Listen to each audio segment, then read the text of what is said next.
Okay, so that is dry. I grabbed kind of a beat up angled shader, this, which is truly like maybe a 30-cent brush, because I don't mind some kind of rough marks. I think having an interesting surface to respond to is kind of nice. So I'm going to start with the background, try to push things forward. I can identify that there's kind of a violet, a little bit of violet that's bouncing around behind the globe. There's some kind of a violet brown that runs through here. The teapot is greenish. This is an orange, not a lemon. So there's orange bouncing through here. There's a little bit of orange in this label. So it's pretty much a triad. There's kind of a dull violet. There's a couple of dull greens running through it, and there's orange. So that's a secondary triad. All of them pretty neutral except for the orange, and a little bit of the green up here. So it's mostly grays, mostly just warm and cool grays. So what I'm gonna do is mix up a value that is something in the value of the shadow edge. I've already determined kind of where that is. I'm gonna move forward through space and paint these shadow forms. I also can see there's another little problem, which I accidentally fixed. So this was not the S-curve that I wanted. It's not quite as interesting, or I don't know, the S-curves are really cool. But in the photograph, it lines up with the arc of that bottle. I think that's part of why I drew it inaccurately. So I moved the top of the bottle up. That was intentional in the original sketch that I made. I just forgot about it when I was noodling things in. So, so now I'm just going to work up, block in some of those background colors. Maybe, I don't know, I guess I'm thinking about it. Anyway, I'm going to mix up my colors, mix up the warm red,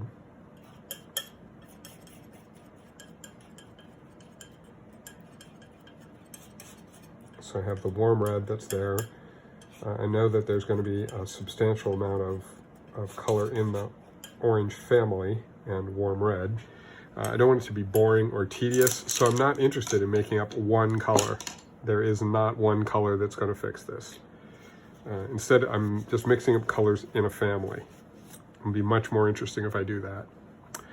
To make it, the shadows lay on top of this and be about the right value, I'm going to have to make them a little bit opaque. So I'm going to make up a gray that's about the right value of gray. And I'll just be mixing and adding to that as I go, lightening and darkening. So I have a little color string there. Most of that black over there. So by moving the center of this, if I want to work on dark colors, I just move the center of the grays over there. If I want to make lighter colors, I can move the whole thing over here, light or dark. Okay, so easy to do. I'm not going to try to mix everything with a palette knife once I have the basic colors on there, once I have my secondaries in good shape.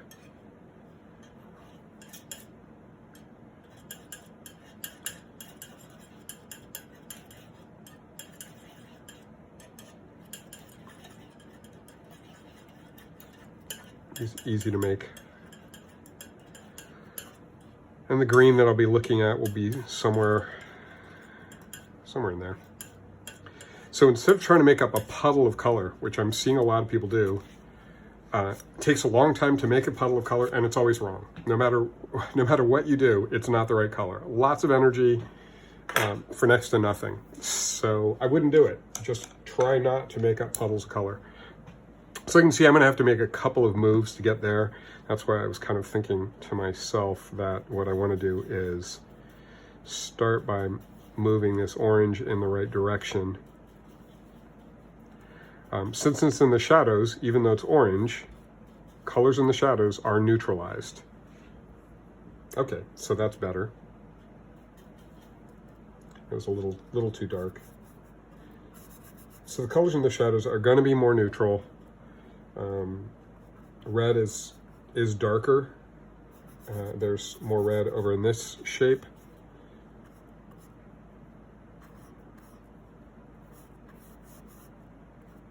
And you see the colors react differently. They respond differently when there's something under them. So I'm not dealing with that, either the kind of icky, anemic quality of the white canvas. And so I'm just changing the gray as I work. So it's going to be a little bit grayed anyway. It would have been a little bit grayed anyway because it's transparent.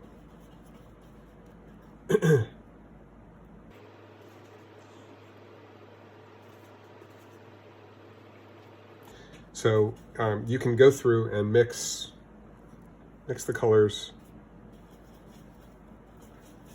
to get a little bit closer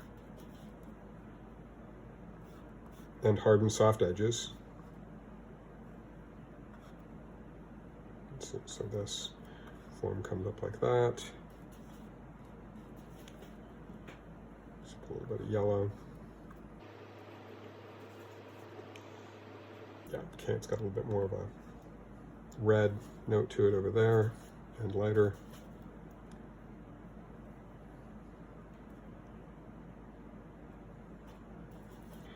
And then it actually gets a tiny bit more intense, so maybe a smidge less gray, or a lighter.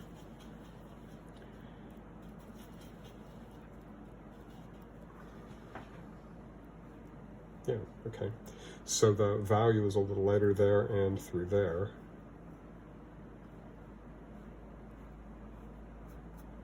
Okay, that feels about right. A bit more chromatic, yeah, like that.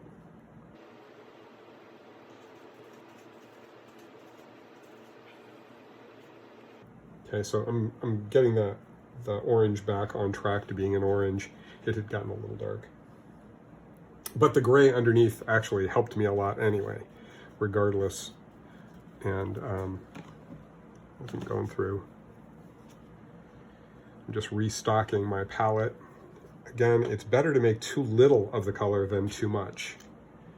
Because if I make too much of it, then my temptation will be to find a place to use it. And I want to start with the more fragile colors. That's why I'm starting with the yellows and oranges.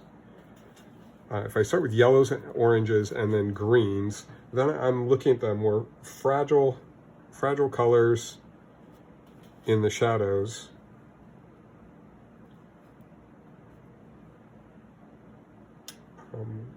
Which is going to be a good idea, even though I'm kind of sneaking up on this color. I'm not lunging into an orange. I'm just trying to move this conversation in that direction. Okay, so these are just lighter grays.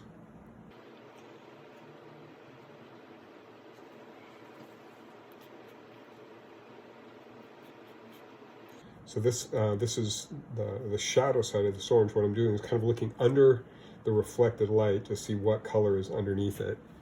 And what's underneath it is kind of a neutral orange. And then on the top of it, moving a little more toward a orange.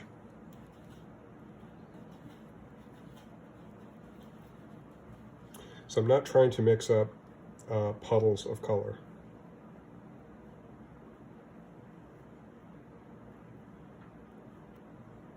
And by painting in layers like this, I'm playing to the strengths of acrylics. Acrylics are great for painting in layers. They're good at it. They enjoy doing it.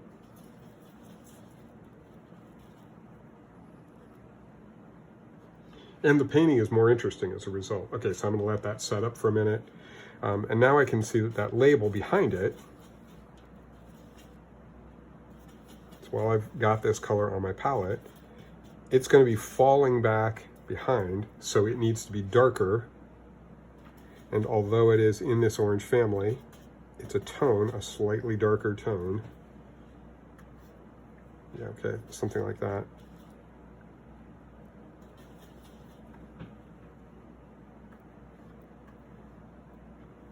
Okay, so it wants to be darker than the orange, and I know I have to put a little bit more work into the orange to get it where I'm going, but for the moment, I'm kind of noodling this. Just a little bit of light along the outer edge of that label.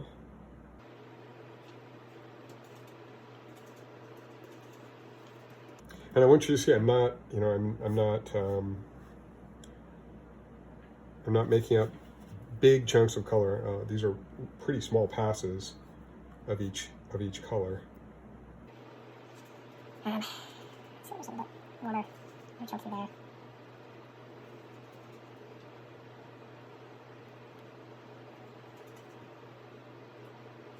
Actually turns kind of a grayish down in there.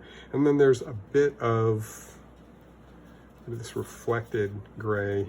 So it's going to be a translucent orangey gray. I'm going to start moving it toward that, and it falls somewhere on there. And it's got a little bit of that kind of a red or neutral around the outer edges of that, especially over in here, which make it feel right. It's the contrast. It's not one color. When you just have a slab of one color, things don't feel right. And then there's a duller version of that down in here. Something like that. Okay. So I'm moving it in that direction. This is a white block. I know I let it get pretty dark, but it's a white block with the orange reflecting into it.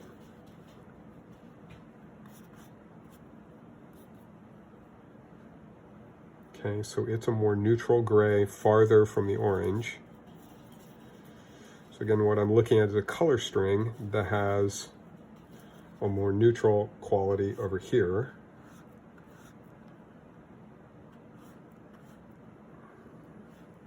Maybe a tiny bit more darkness.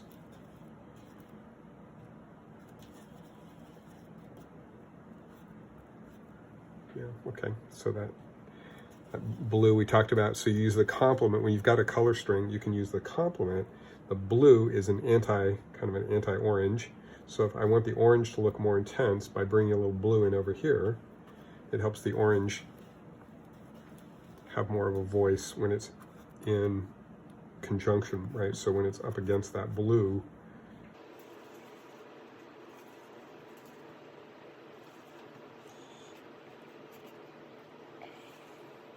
like I said, I'm not trying to paint the whole block one color. That would be tedious and boring. And the point of a good composition is it's not boring. Okay. Okay, down underneath the orange, down where the bottom of that rests, down in here, it's darker.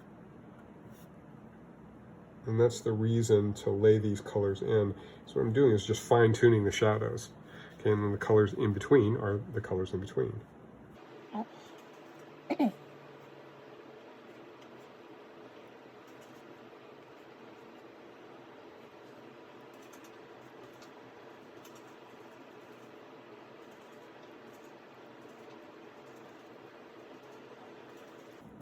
so what I'm trying to do is come up with a lighter, okay, good. Lighter, slightly more intense color that lets the orange reflect into that block. See, the paint's getting a little thick. It's okay with me.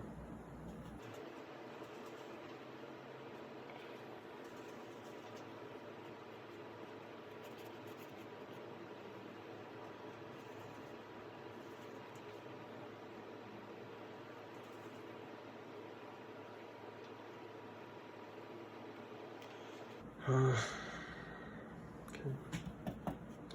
a little harder edge than I wanted. So the way to fix an edge is just mix up the color that's in between. So just by dragging my brush across that edge, I get a better edge. And as I said, all of these colors are going to be a little bit different in the next layer. So each pass makes the color a little bit more accurate, but acrylics are just not.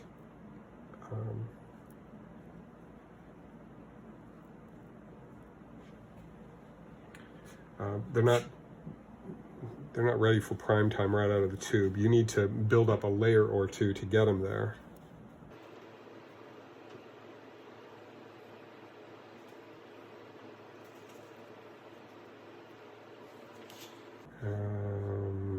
This is going to be darker, and it's got to pick up some green.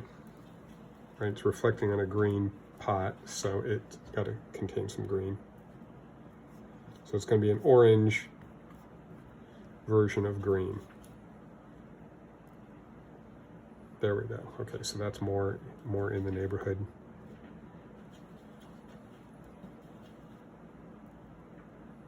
Okay, better. And this end is a little bit lighter.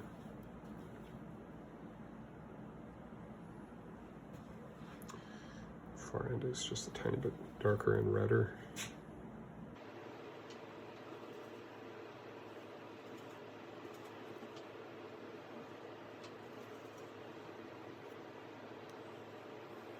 Okay, so so now there's a difference because that contains some of the green elements.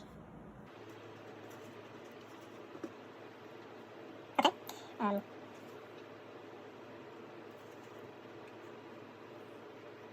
we'll start correcting that as well. Anyplace else? Okay, yeah, there's a little bit of interesting red, an odd dark red reflection coming from someplace over here in the shadow of the lid and just under the edge of that. Okay, so I've kind of worked through those warmer colors. Need to work on this. That's moving in the right direction. There's a form behind it. Okay, and so what I want you to see is I'm not cleaning up all my color strings. All I'm doing is, because every gray is gray. They're all related. So the fact that there's some violet, that's kind of a violet brown. I think I was saying that there's some violet in this. Something like that. Yeah, okay, that's pretty close. And more of the violet through there. Okay. And a little bit more of the blue through there. So there's something back there, don't know what it is. Don't have that angle on the photo. And it breaks this edge.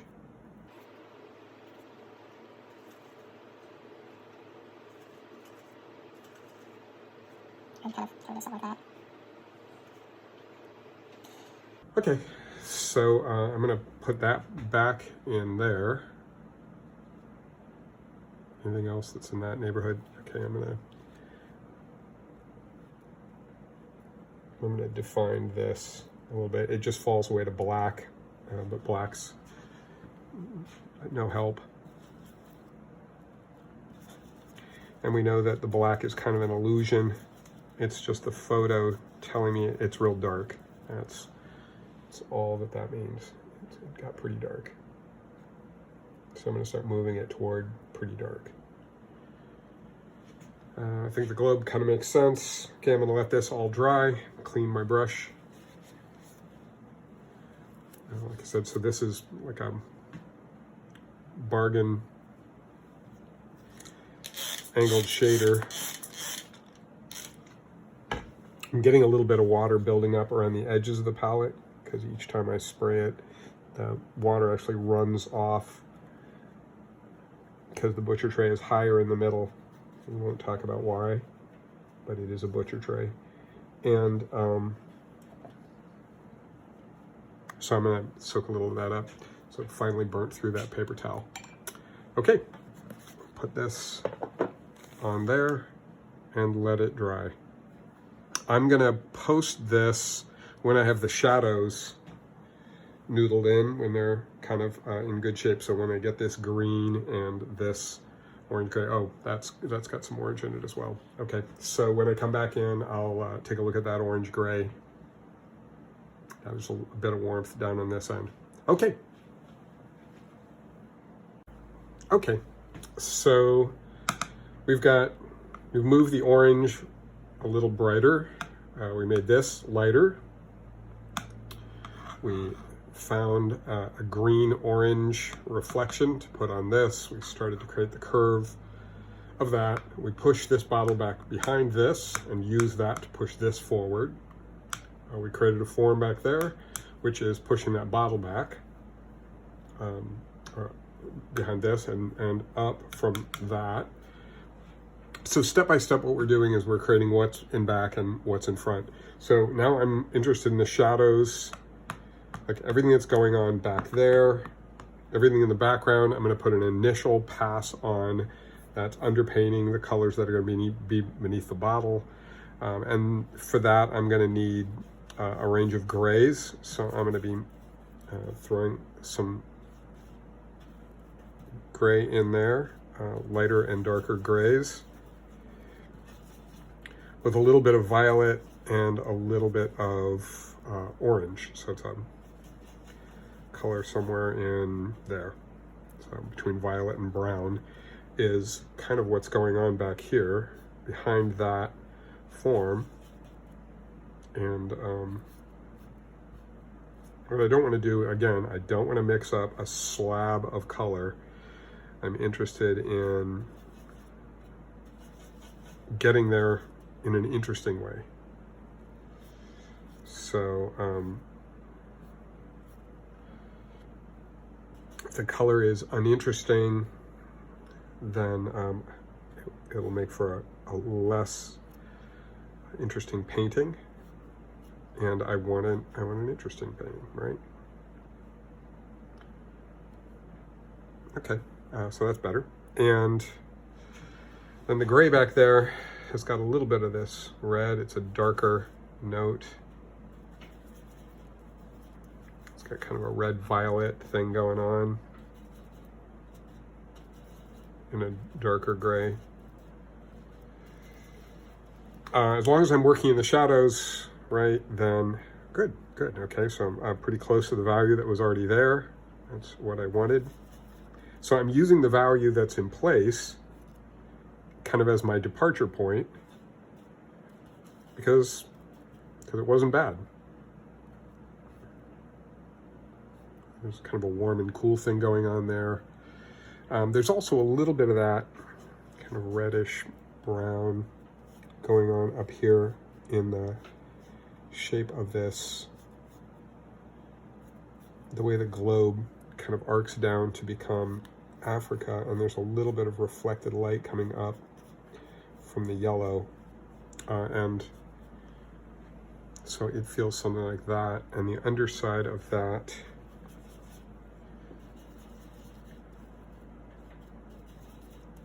is like there, that gray behind the handle. It picks up a little of that yellow. Sorry, there's a little critter in there. I feel bad. Okay, so it went from that yellow to this slightly violet. Let that get a little darker. But this is also my chance to do any repairs to the drawing here, so probably should fine-tune that shape. I think that's better.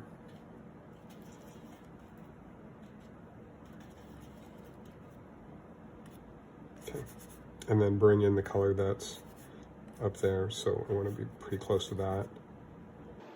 Because it wasn't far off.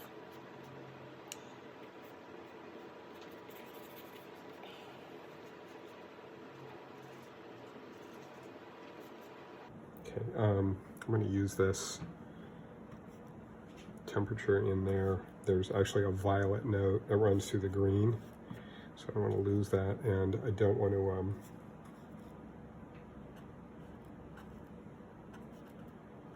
right, and I'm not trying to go directly to the darkest dark colors. I want to move in that direction, but I don't want to just lunge there.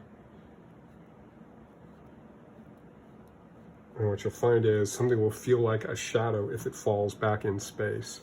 So it doesn't have to be black. In fact, there's so far no black in this painting, and I don't think there's going to be any black in the painting.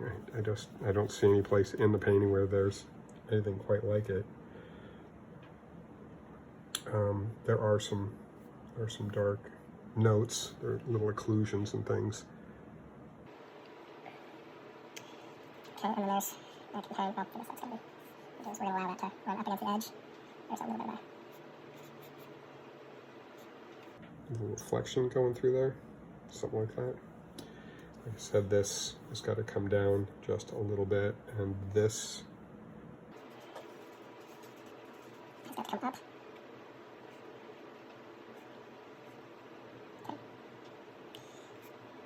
And every time I make a color, I look around to see if there's any place else on the painting where that color might live, and then I help it find its way home. It's not that hard. It's like being a Boy Scout.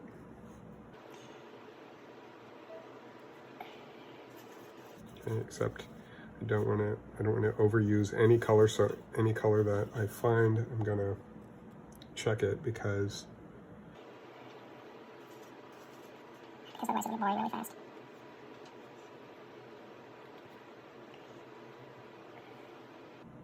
Okay, I don't see anything else quite like that. I do see a darker green violet thing going on down in the shadows. A very dark shade of green that shows up in there. Around this. And kind of coming up from the occlusion on that side. Something like that. And the occlusion gets pretty dark. But black is the least interesting way to create a dark color. Purple is more interesting. If I need a dark color. Yeah, purple is more interesting. Red. I should add something in there.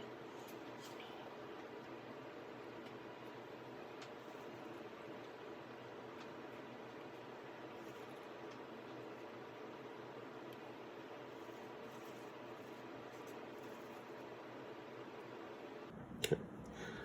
All right. So I'm kind of sneaking up on those colors. Not there yet, but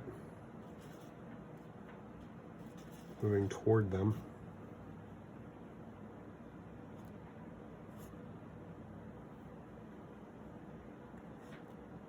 So one of the ways of creating a gradation is to create the illusion of a gradation, create something that feels like a gradation.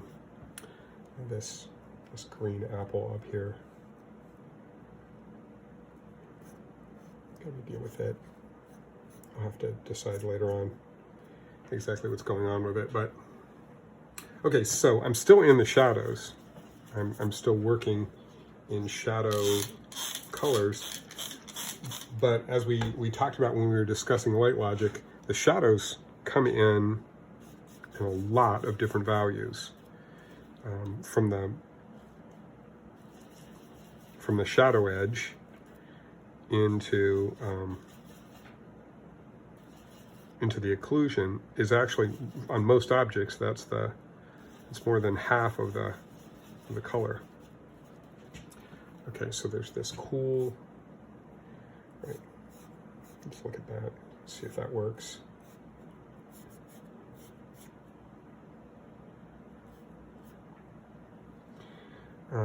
And like I said, I'm not interested in flat color. Nothing's ever one color. for very long. There are interesting things going on. There's kind of a yellow-gray up in here, or a bit more neutral. Yeah, I think this is actually a tiny bit lighter. And I've got it. Okay, yeah.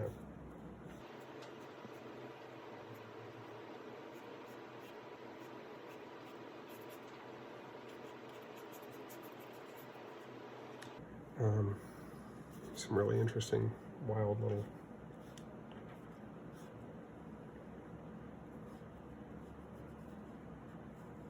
color things going on back there in the photograph. I don't know what was going on in the room that day, although it's an art room, so probably art.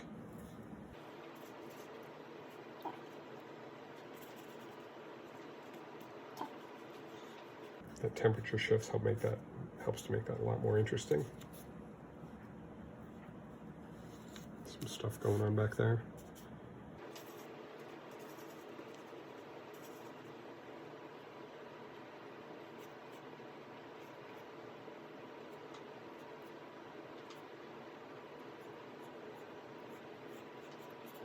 So I can use these colors to carve the other shapes. So I can basically carve this earth form to suit my needs,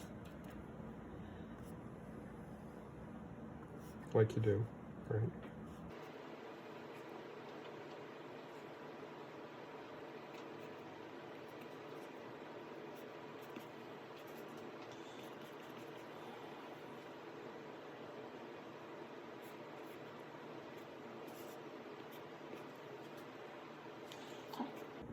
Painting outlines around things, even when I'm carving it out, is less interesting than painting up to it and pulling away, in my opinion.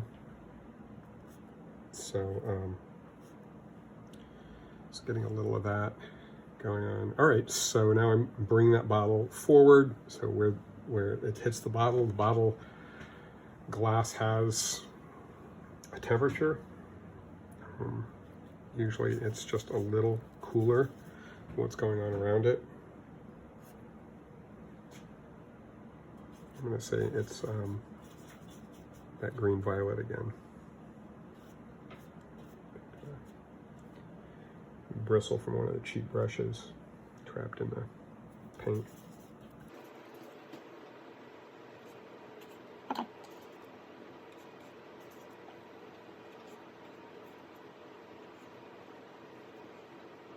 You want to paint the colors right up to one another. Try not to leave little glowing edges around things. For one, there aren't any glowing edges around things, so they look weird. But the other reason is because you're making your color decisions based on the relationships that are formed. So it gets darker down in there. And it picks up this purple, and it's really close in value to that. So I want that. It's called Simultaneous Contrast. Different colors, same value. It's one of my favorite things.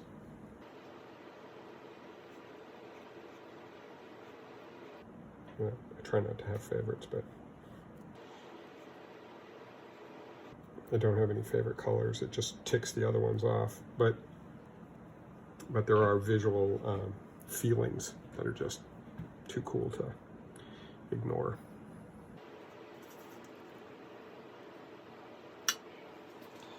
Okay, so let's see.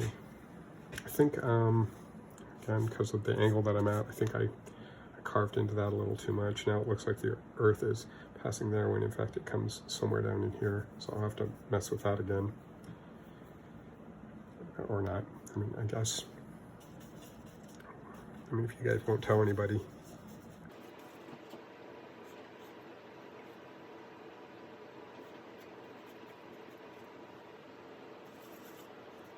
And you wouldn't tell anybody.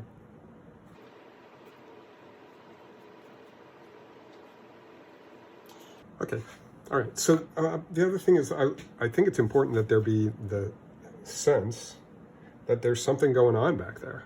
It's, and you know, it's not the other side of the world, it's just back there. But if there's nothing there, it feels really bizarre. Okay, I mean, this is going to be kind of weird. The tablecloth is kind of a warm tan color. I guess that would be something in the family of it, right? But it's on this side, it's in the shadows, and the light that's falling on it is coming from the window, which is cool. I mean, yes, it's cool that there's light falling from the window, but I mean, the light from the window itself is cool light. And so what it is really kind of a gray, and I'm not sure it favors one side or the other very much, but it does have some little wrinkles and details, and I am really, really not interested in the details today. Although you guys are welcome to get all interested in the details.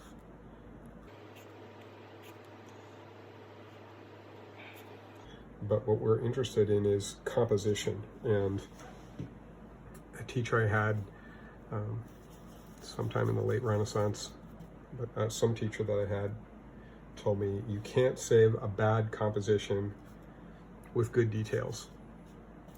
And I still think that's true.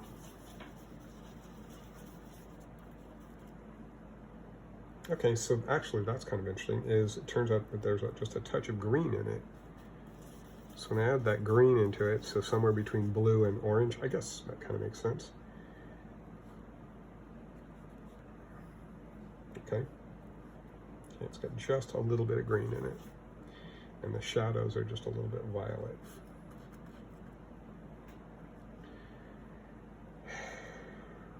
Yep, that's kind of what's going on. All right, so I'll drag a little of that, since that's where that light comes through on that side. There's stuff back here, but beside the handle on the teapot, none of it's interesting. So I'm just gonna trudge on. Need more gray.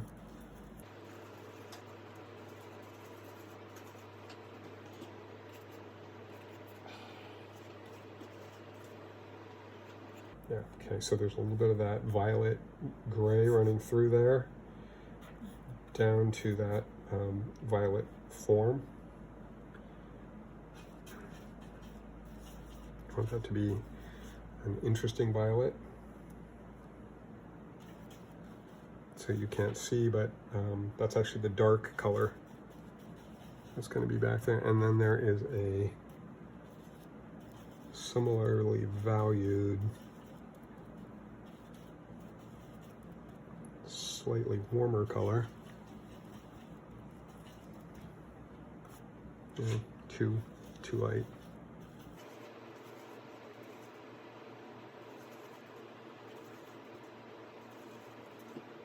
Okay, a little better. And it comes to about there. It is going to help me carve that shape.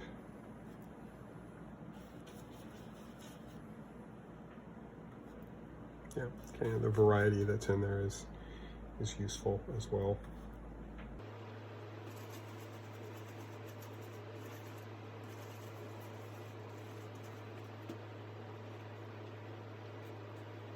It isn't the right color, but since it's acrylics, it'll be gone in just a second. It's one thing to love about acrylics. Just so easy to paint over. Okay, grab a smaller brush just so I can make a mark underneath that.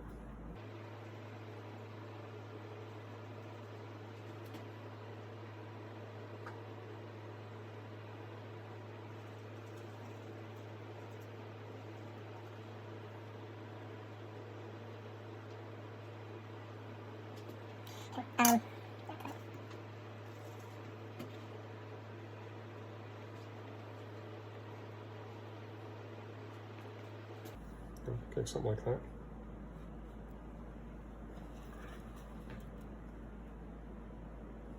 Let's get more red in it. So what I'm trying to do is, I think you can see, I'm trying to find really small amounts of color. They're just little color forms, and they're what make a painting interesting. If you ignore some of the little stuff, it's just not right. It doesn't have the right feeling. And that's really all you've got is the feeling, and that's what you're going for. And so those little moves in there, I'm not sure what they are or why they are there, but they are. There's a little bit of a lighter, slightly pink thing that's going on along that edge. I don't think it's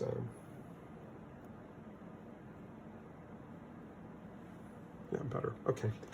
All right. Don't want to get too caught up in fussiness, like I said, but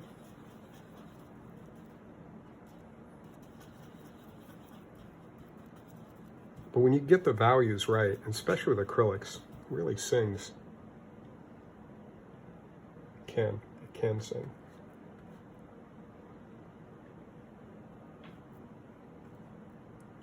And trying to describe the forms is, you can't describe the forms very well. It's just not a great medium for that, but it's a great medium for sort of evoking, kind of getting the sense of it. That's why we use that, why I use that Yogi Berra quote, because I feel like that's how acrylics work.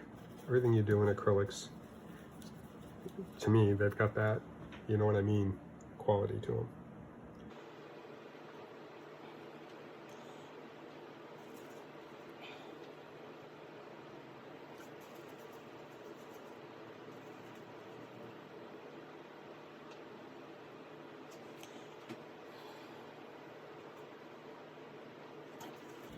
All right, so over on this side, then, there is a slightly bluer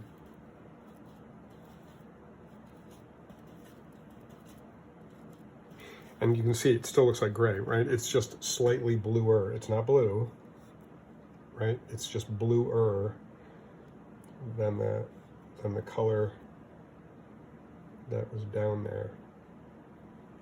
And then it moves just a little step toward violet.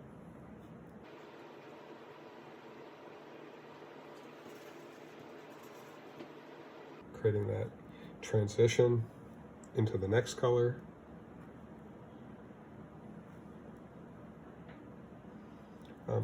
There's actually typography on the glass, which I am not even going to mess with because I don't care. And then this becomes almost a lost edge with the color behind it. Cool. Which comes up like that. Through the middle of the glass is clearer.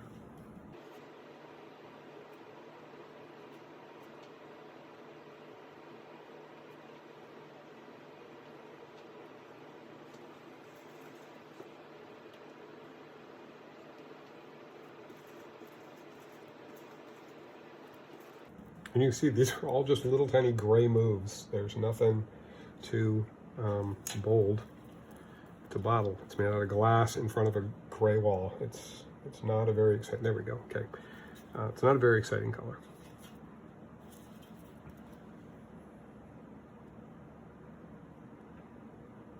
But it does have color. Okay, that color shows up. So what I did before was try to paint what was underneath the colors, and now what I'm trying to do is paint what's next. Kind of the logical next color.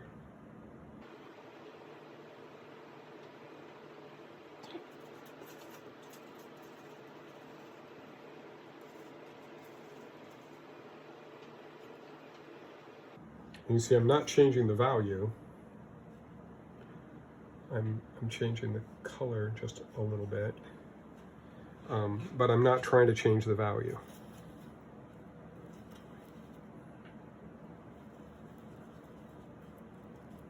And I'm just moving, I just moved from purple, so my brush was loaded with purple, and I'm making it into a brown just by adding a little bit of yellow and red to it.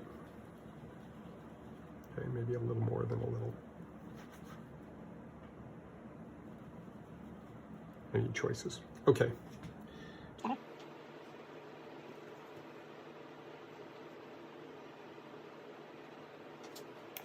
Not quite dark enough.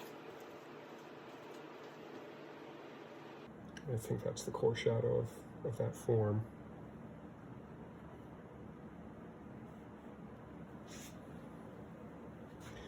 Okay, then there'll be light there. There are some little flecks of color through here, and I think they're picking up on the typography.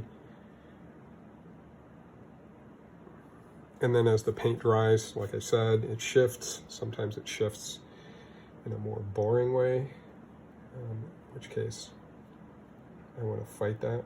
I don't want it to be boring. I want to drag it kicking and screaming into interesting.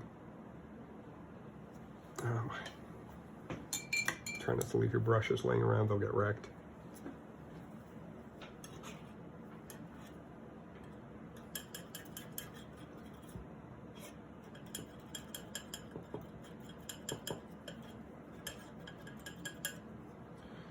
Somebody's at home going, ooh, he wrecked his brush. I didn't. I know how to save them. Nothing was wrecked. I'm gonna have to mix up some orange though. See if there's anything else I can do here. So I've got that blue, green, violet thing going on over there.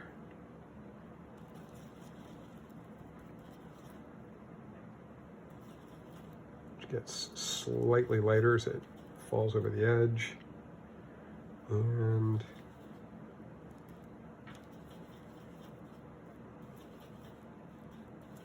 we'll say greener.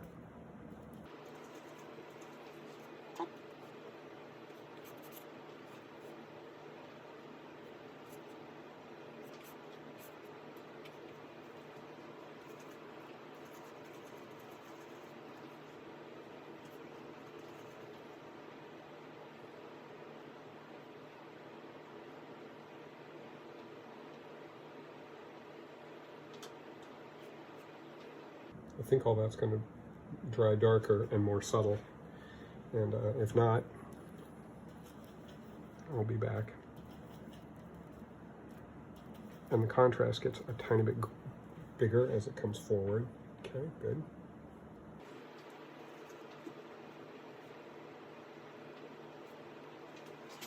All right, and that kind of goes over that. Well, it's going to be a transition, but it's just a placeholder for the moment.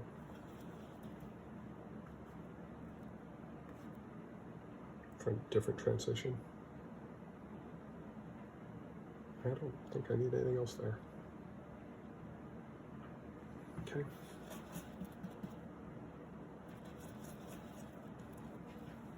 And so I know all these grays may not seem interesting to you, but to me, okay, that's good. But I think they make the work much more interesting.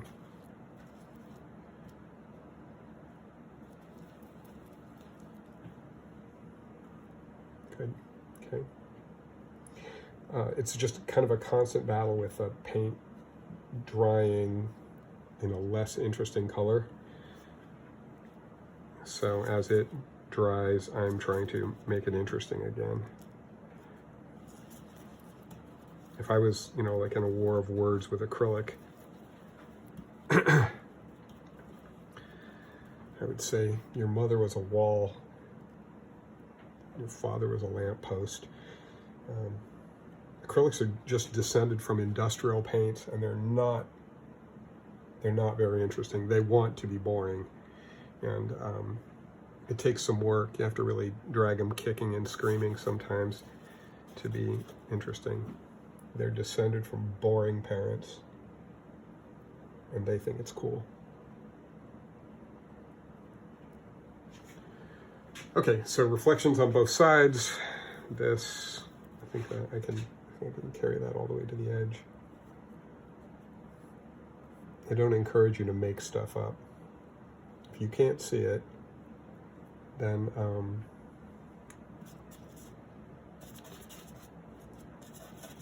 if you can't really see what's going on and you have to make something up, you know, then you have to make something up.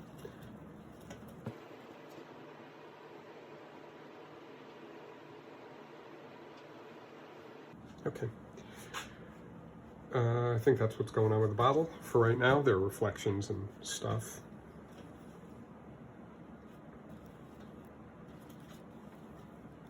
A